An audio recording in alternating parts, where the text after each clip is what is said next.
कैसा बिलउमूम आपने आज की जो प्रेस कॉन्फ्रेंस थी काफ़ी एग्रेसिव भी थी, कॉम्प्रिहेंसिव भी थी, तमाम ही चीज़ों को मेरा ख्याल है उन्होंने तमाम इश्यूज़ को एड्रेस भी किया है। क्या एग्जैक्टली टारगेट था ये कि दहशतगर्दी का मुकम्मल तौर पे क़िला कमा, या कहीं ना कहीं कोई सियासी मामलात या जो सूबे में स्पेशली जो हुकूमत की तब्दीली है उस हवाले से भी कोई इशारे थे? जी नादिया, मेरे ख्याल में आज की प्रेस कॉन्फ्रेंस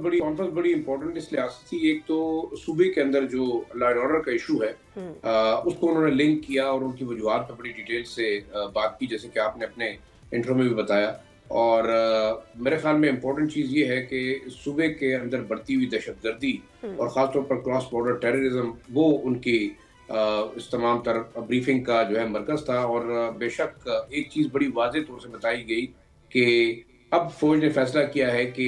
दहशतगर्द या उनके सिंपैथाइज़र या उनके किसी भी लिहाज से जो लोग उनको किसी न किसी तरीके से सपोर्ट कर रहे हैं, उनके खिलाफ एक्शन होगा। और ये दो कॉन्टेक्स्ट में जो मैं समझाऊँ,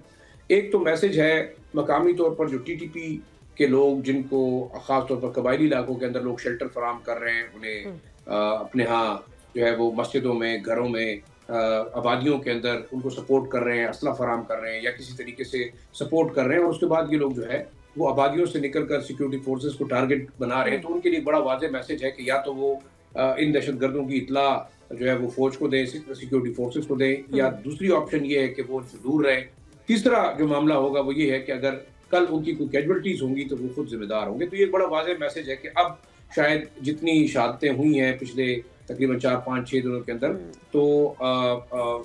सिक्योरिटी फोर्सेस या फौज ने बड़ा वाज़ेह मैसेज दे दिया कि now enough is enough. Subscribe करें और बेल दबाएं ताकि कोई खबर रह न जाए।